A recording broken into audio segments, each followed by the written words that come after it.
வணக்கம் நண்பர்களே. இன்னும் ரகுவரன் வாழ்க்கை சீரியஸில் 4:44ங்க. திங்கக்கிழமை வேறு காலேஜ் போய் ஆகணும். ஸோ நேற்று நைட்டே சட்டப்புட்டன்னு குளிச்சுட்டு மார்னிங் வந்து ரெடி ஆகிட்டேன். ஆனால் இந்த சன்ஸ்க்ரீன் அப்ளை பண்ணும்போது அவனை நோட் பண்ணேன். சொக்காவை பார்த்தீங்களா எவ்வளோ அழுக்காக இருக்குது. ஒரு ஃபேமஸான ஒரு கடையில் தான் வாங்கினேன். ஆனால் பட்ஜெட் ஃப்ரெண்ட்லியாக இருக்குன்னு வாங்கினா தப்பாக போச்சு போல்.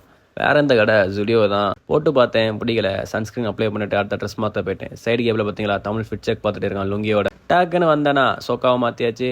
டக்குன்னு வெள்ளை புறா ஒன்று.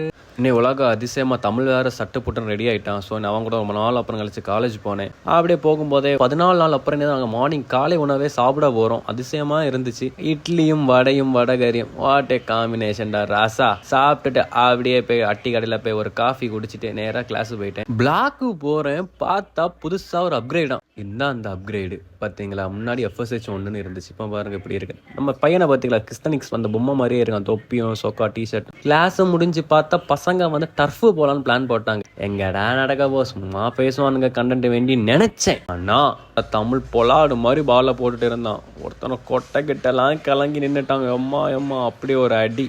அப்புறம் எப்படியோ நம்ம பாயும் சமாளிச்சிட்டோம், வலிக்கடான்னு சொல்லி. அப்புறம் நாங்களும் முடிஞ்சு வீட்டுக்கு கிளம்பிட்டோம். செம்ம வெயிலுங்க, அட்டினா அட்டி, சரியான அட்டி. சரி வேறு வழி இல்லை, டேயும் முடிஞ்சு. நானும் 2-3 ரீல்ஸும் எடுத்தேன் அந்த இன்பிட்வீன் கேப்பில். வீட்டுக்கு வந்து நாளை முடிச்சிட்டேன். பாய்.